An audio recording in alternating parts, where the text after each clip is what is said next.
Baik, kita lanjutkan pelajaran Alkitab kita mengenai tokoh dalam kitab Keluaran. Tokoh dalam kitab Keluaran yaitu Musa.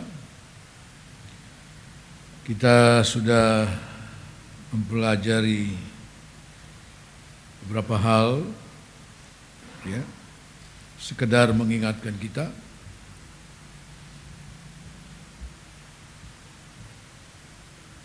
"120 tahun umur Musa terbagi dalam 3 periode waktu. 40 tahun pertama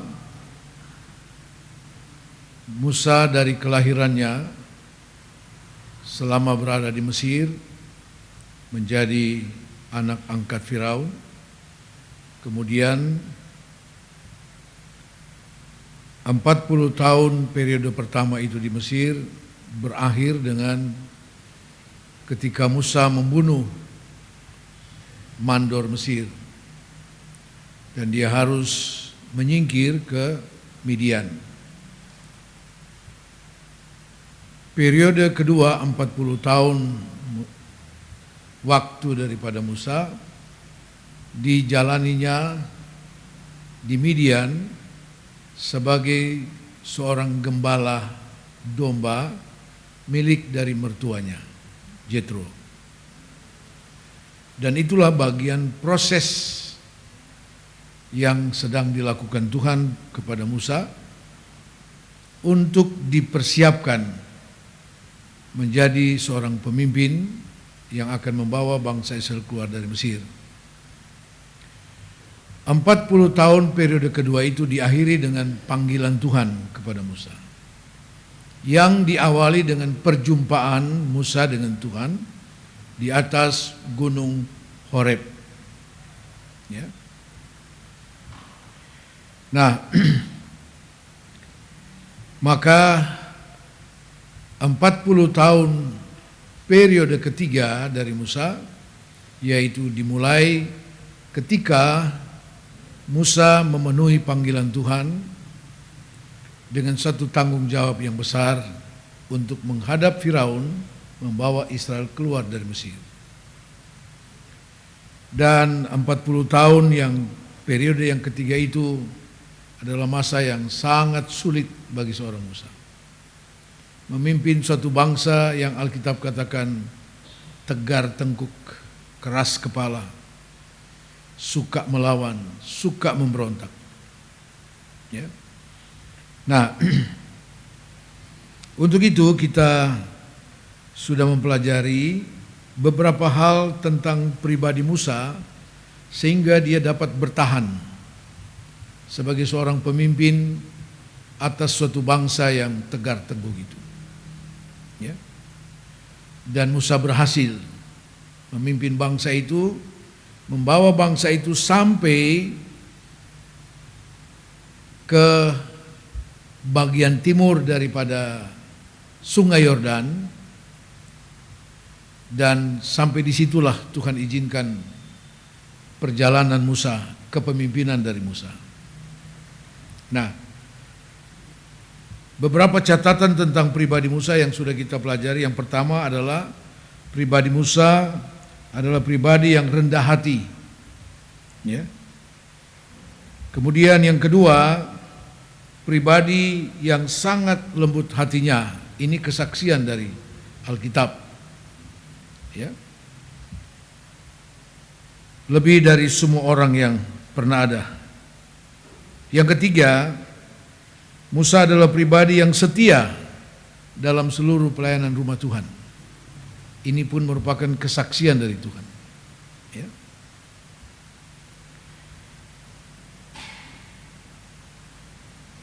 Yang keempat, kita sudah pelajari, Musa adalah pribadi yang sangat konsisten dengan firman Tuhan. Ya. Dia menyampaikan seperti apa yang Tuhan suruh untuk disampaikan. Tidak ditambah dan tidak dikurang. Kita bisa melihat itu ketika Musa disuruh Tuhan menghadap Firaun, menyampaikan firman Tuhan kepada Firaun. Firman itu tidak panjang, hanya satu kalimat yang singkat. Lepaskan umatku pergi untuk beribadah kepada Tuhan. Ada sekitar 6 kali Musa harus bolak-balik menghadap Firaun karena kekerasan hati daripada Firaun, menyampaikan kalimat firman Tuhan yang sama. Ya. Tidak dirubah sedikit pun. Karena itu yang Tuhan mau untuk disampaikan. Ya. Bahwa Firaun mau atau tidak itu bukan urusan dari Musa. Itu urusan Tuhan nanti. Musa sempat mengeluh kepada Tuhan karena sikap Firaun terhadap firman yang disampaikan. Tuhan bilang kepada Musa, tenang. Dia akan dipaksa dengan tangan yang kuat untuk melepaskan bangsa Israel. Artinya apa? Tuhan punya urusan dengan Firaun. Ya. Sehingga Tuhan pernah suruh Musa sampaikan kepada Firaun. Tuhan bilang, kasih tahu, hei Firaun, sebenarnya sudah lama engkau saya bisa binasakan, bisa dilenyapkan, tidak sulit. Tetapi kalau engkau masih dibiarkan untuk hidup sampai sekarang, supaya engkau melihat kemuliaan Tuhan, kuasa Tuhan. Dan kita semua tahu bahwa penyelesaian Tuhan dengan Firaun di Laut Kulsum. Itu penyelesaian Tuhan dengan Firaun. Ya. Baik. Jadi itulah hal yang keempat tentang pribadi daripada Musa, yaitu dia sangat konsisten dengan firman Tuhan. Sehingga dia menjadi orang yang dipercaya oleh Tuhan. Ya. Ada hamba Tuhan yang Tuhan tidak bisa percaya. Karena apa? Tidak menyampaikan seperti apa yang Tuhan suruh untuk disampaikan. Ya. Terlalu banyak kompromi. Terlalu banyak kompromi. Ya. Ada motivasi-motivasi tertentu karena kepentingan-kepentingan. Sehingga firman Tuhan tidak disampaikan seperti yang Tuhan mau. Ya. Sebagai hamba Tuhan, kami harus menyampaikan apa yang Tuhan suruh untuk disampaikan. Kami punya tanggung jawab untuk menyenangkan hati Tuhan. Nah, Tuhan hanya disenangkan ketika kami sebagai hamba Tuhan melakukan dan menyampaikan apa yang Tuhan mau. Begitu. Galatia pasal 1 ayat 10, Rasul Paulus katakan, jikalau aku masih berusaha menyenangkan manusia dalam hal pemberitaan, dalam hal pelayanan, aku bukan hamba Kristus Yesus. Itu. Jadi sebagai hamba-hamba Tuhan harus konsisten dengan apa yang Tuhan suruh untuk diberitakan. Soal bagaimana penerimaan terhadap firman Tuhan itu urusan masing-masing orang dengan Tuhan. Diterima puji Tuhan, tidak diterima urusan dengan Tuhan.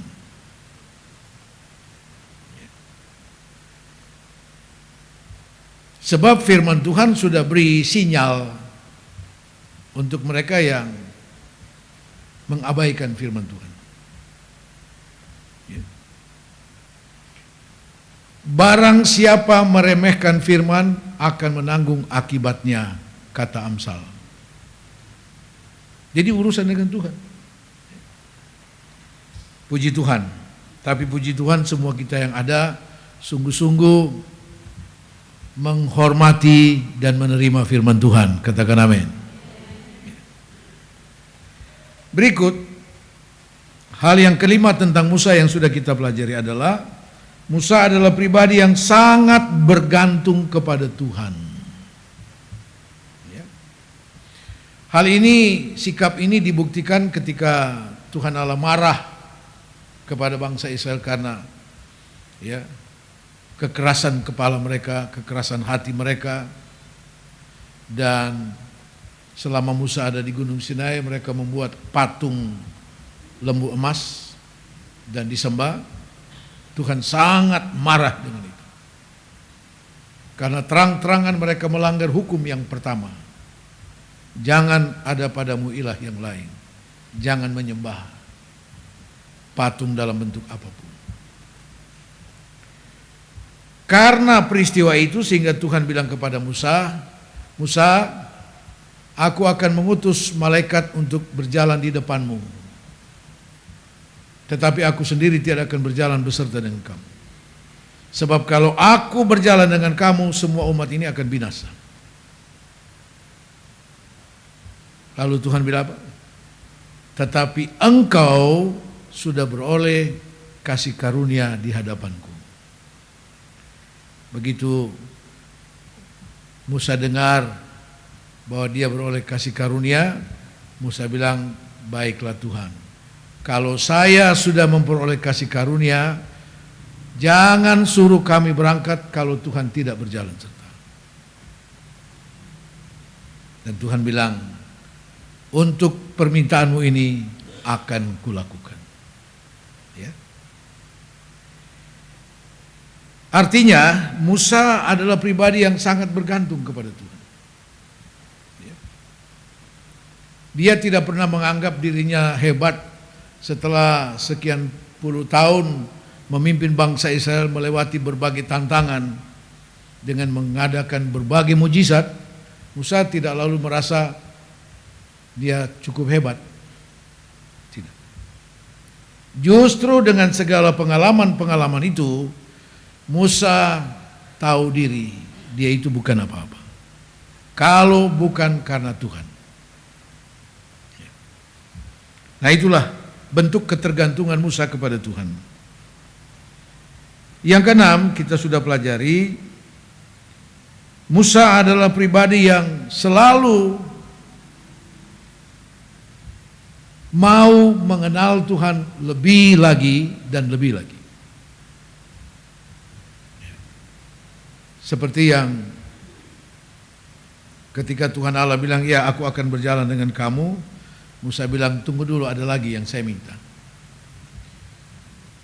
Saya mau melihat kemuliaanmu, wajahmu. Tuhan bilang, kalau untuk itu tidak bisa. Tapi boleh, nanti aku akan melihat ujung belakang jubahku. Tapi bahwa ada keinginan, kemauan yang kuat dari Musa untuk mengenal Tuhan lebih dalam. Surat Petrus, 2 Petrus 3 ayat 18, di sana dikatakan, hendaklah kamu bertumbuh di dalam pengenalan akan Tuhan kita Yesus Kristus. Bertumbuh, bertambah-tambah dalam pengenalan kepada Tuhan. Dan Musa lakukan itu. Dia tidak cukup puas dia mendengar firman Tuhan seperti seorang berbicara langsung kepadanya.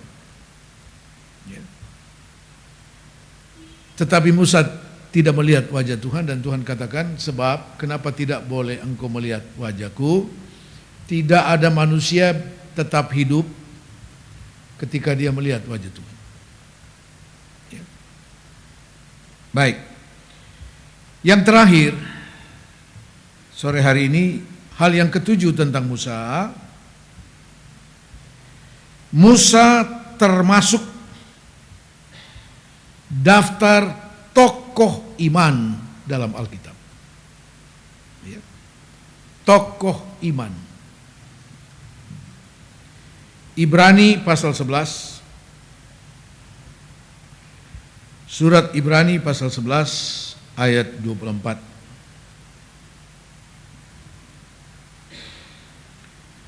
Ibrani 11 ayat 24 begini firman Tuhan.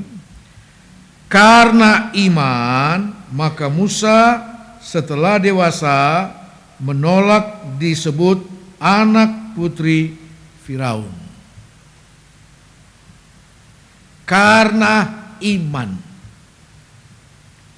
Artinya Musa memiliki iman yang kuat, yang dikategorikan sebagai iman yang dewasa.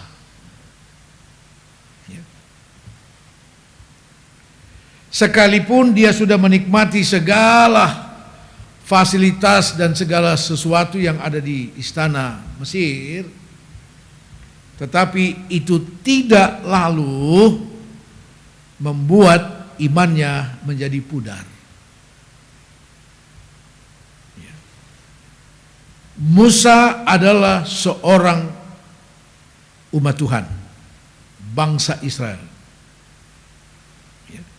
umat pilihan Tuhan. Dan Musa meyakini itu dengan sungguh-sungguh. Dia adalah umat Tuhan.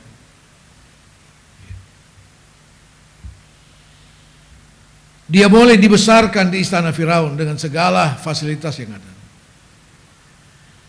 Tetapi itu tidak lalu menghilangkan identitasnya sebagai anak Tuhan. Sebagai seorang yang punya iman. Di sini dikatakan dia menolak setelah menjadi dewasa, dia menolak disebut anak putri Firaun. Yang sebenarnya untuk kebanyakan manusia itu menjadi kebanggaan. Tidak banyak orang yang bisa dijadikan anak angkat dari putri Firaun. Mungkin pada waktu itu satu-satunya adalah Musa. Secara manusia itu menjadi kebanggaan. Jangankan menjadi anak angkat putri Firaun, bisa bertemu dengan Firaun saja itu sudah suatu kebanggaan. Ya. Tapi Musa tidak. Ketika dia dewasa, dia mengerti dia orang Israel, dia umat Tuhan. Nah, ketika dia menjadi dewasa dan mengerti posisinya sebagai apa, saudara, dia menolak disebut anak putri Firaun.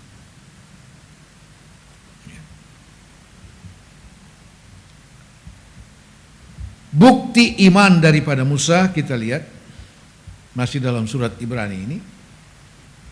Yang pertama, bukti dia punya iman, Musa menolak disebut anak putri Firaun. Ini bicara tentang status dan fasilitas. Status yang saya katakan tadi seharusnya menjadi kebanggaan. Bangga.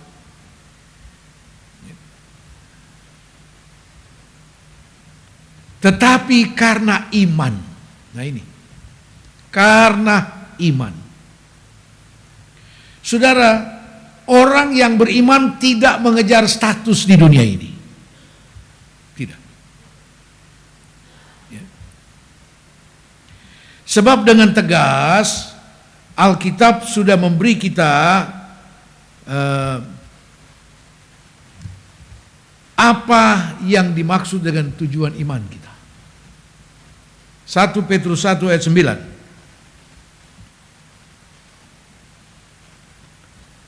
1 Petrus 1 ayat 9, karena kamu telah mencapai tujuan imanmu, yaitu keselamatan jiwamu.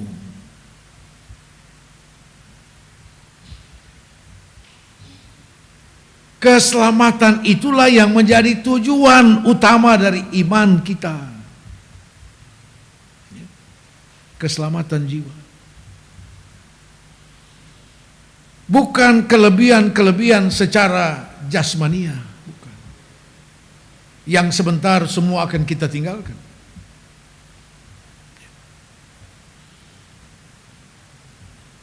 Musa menolak diakui atau disebut sebagai anak putri Firaun, ini menyangkut status dan fasilitas. Status ini melekat kepadanya. Otomatis segala fasilitas yang ada di Mesir juga melekat padanya. Tapi karena iman, Musa mengesampingkan semua itu.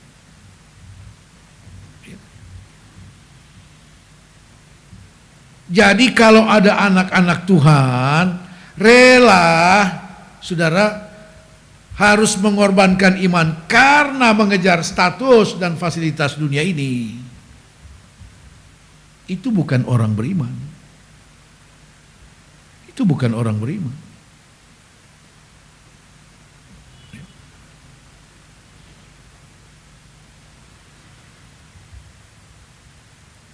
Status apapun di dunia ini akan berakhir. Dan status apapun yang kita sempat miliki di dunia ini, itu tidak ada sangkut paut dan tidak ada jaminan untuk masuk surga. Tidak ada.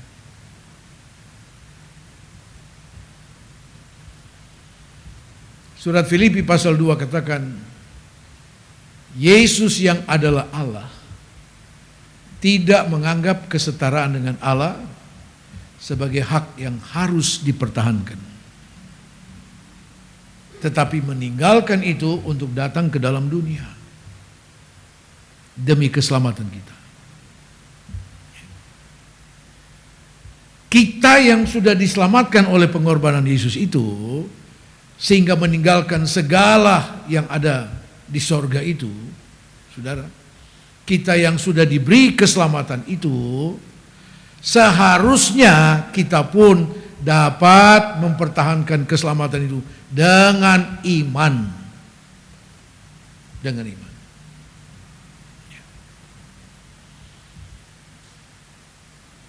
Dan jangan pernah menggantikan iman kita dengan status dan fasilitas yang dunia bisa berikan. Katakan amin. Bagi Musa, iman jauh lebih berharga dari apa yang ada di Mesir.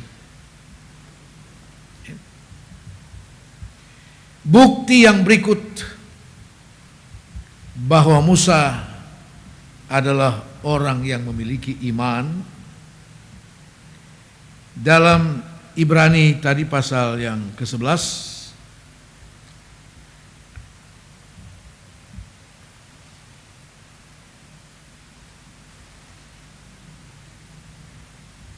ayat 25, karena ia lebih suka menderita sengsara dengan umat Allah daripada untuk sementara menikmati kesenangan dari dosa.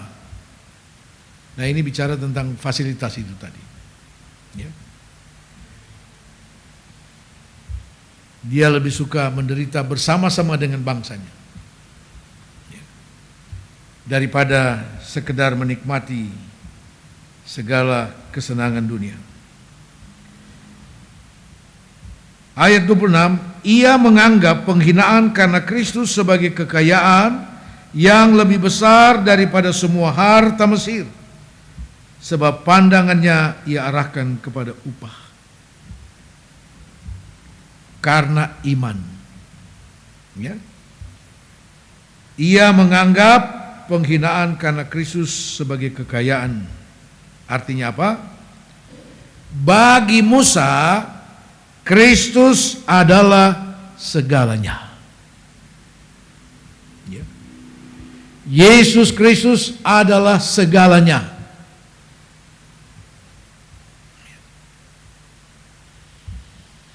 Kalaupun Yesus harus dihina, bagi Musa, penghinaan kepada Kristus itu kekayaan sebagai orang yang percaya. Lalu kalau penghinaan kepada Kristus itu merupakan kekayaan bagi kita, bagaimana kemuliaan dari Kristus? Bagaimana kemuliaan dari Kristus? Itu yang Paulus katakan, tidak ada bahasa manusia yang dapat menceritakannya. Jadi karena iman bagi Musa, Kristus adalah segalanya. Itu pribadi seorang Musa yang disebut sebagai tokoh iman. Tokoh iman.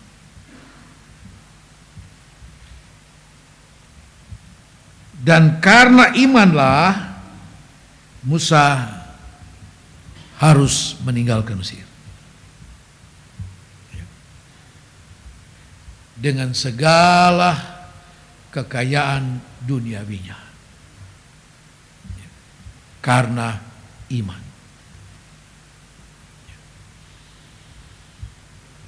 Mengapa kita harus mempertahankan iman lebih dari apapun di dunia? Dalam Injil Lukas, Tuhan Yesus berkata,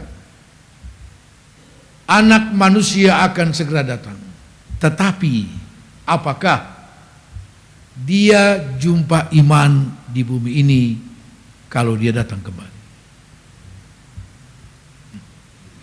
Artinya yang dicari oleh Tuhan ketika dia datang kembali adalah orang-orang yang punya iman, yang mampu mempertahankan iman menghadapi dunia akhir zaman ini.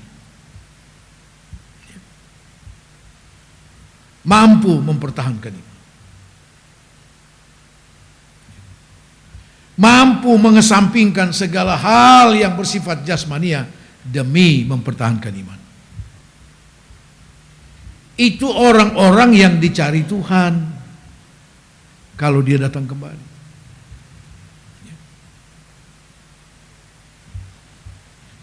Kita tidak bisa membawa diri ketemu dengan Tuhan dengan apa yang kita miliki di dunia ini. Tidak.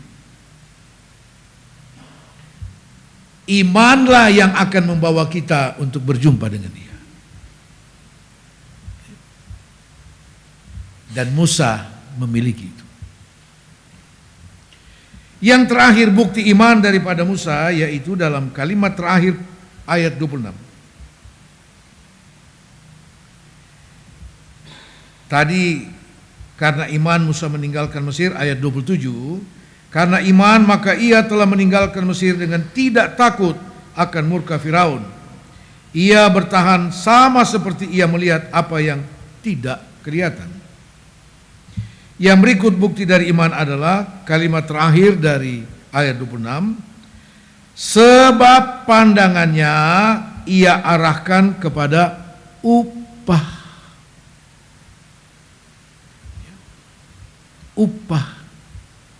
Upah yang dari Tuhan, bukan upah yang ada di Mesir.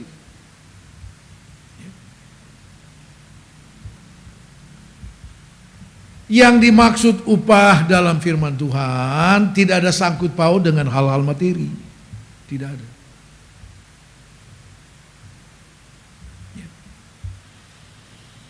Petrus pernah bertanya, kurang lebih sudah 1 tahun lebih mereka menjadi murid Tuhan, ikut bersama-sama dengan Yesus. Ya. Pada suatu kesempatan Petrus bertanya, Guru, minta maaf, beta cuma mau kasih ingat sah. Mungkin guru lupa. Kami sudah sekian lama ikut dengan guru, dengan Tuhan. Tapi sampai hari ini Tuhan tidak pernah sebut, tidak pernah singgung mengenai kami punya upah. Apa upah kami? Kami sudah tinggalkan semua loh. Pekerjaan kami sudah ditinggalkan. Keluarga kami juga harus ditinggalkan. Karena kami mengikut Tuhan. Lalu upah kami apa? Yesus bilang apa?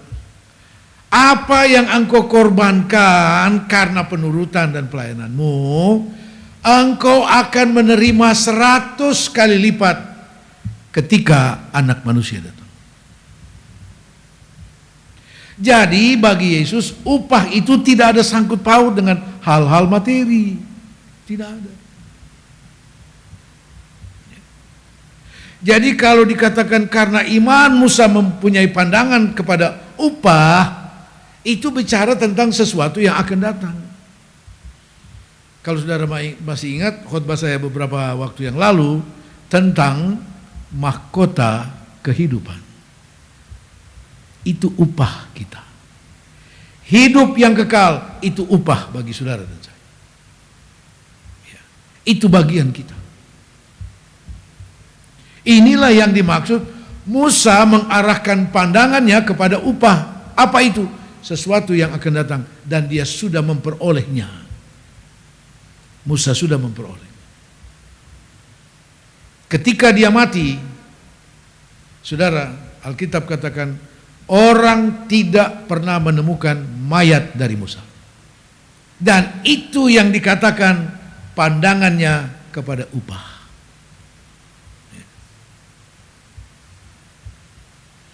Kita tinggal pilih saja. Mau upah yang bersifat materi, ya, dan kita akan lenyap dengan itu semua, atau upah yang akan datang.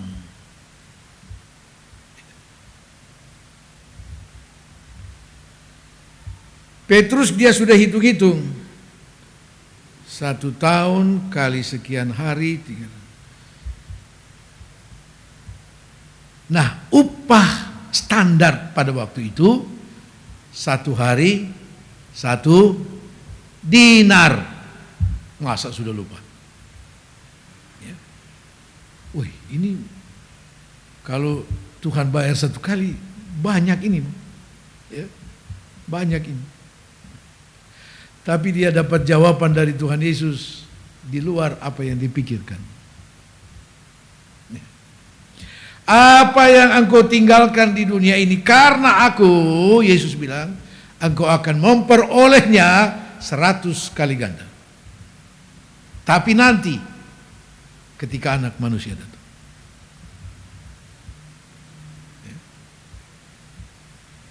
Untung Petrus bilang, woi kalau nanti biar beta pulang. Ya, tidak. Petrus menerimanya. Dan selama mereka ikut Tuhan, mereka tidak pernah kelaparan. Tidak pernah.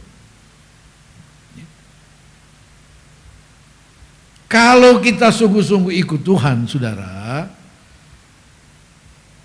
Raja Daud bilang apa?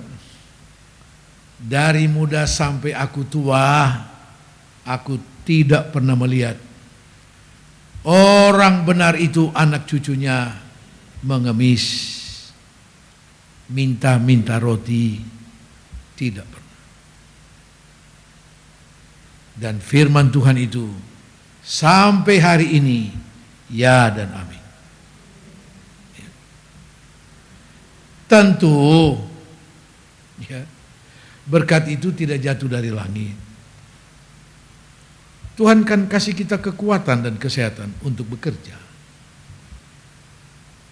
Tuhan kasih kita hikmat, kemampuan, keahlian, ya, untuk bekerja. Ya. Lakukan semuanya dengan sewajarnya. Ya.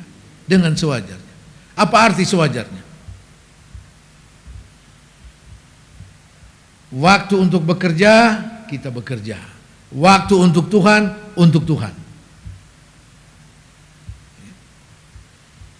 Kalau bekerja sudah tidak ada waktu untuk Tuhan, itu sudah di luar kewajaran. Sudah di luar kewajaran. Nah, karena itu, saudara, kita belajar dari pribadi seorang Musa. Ada 7 hal yang sudah saya sampaikan, bahwa yang terakhir yang kita pelajari sore ini tentang Musa adalah seorang tokoh iman. Ternyata apa yang dia lakukan ketika dia menjadi dewasa karena iman. Karena iman. Kalau kita belum bisa membedakan mana yang seharusnya kita pertahankan sebagai iman itu, artinya kita belum cukup dewasa secara rohani. Orang yang dewasa secara rohani, dia bisa membedakan mana hal yang utama dan hal yang bukan utama. Dia bisa membedakan. Hal rohani adalah yang utama. Kristus adalah segalanya. Katakan amin. Tuhan Yesus memberkati.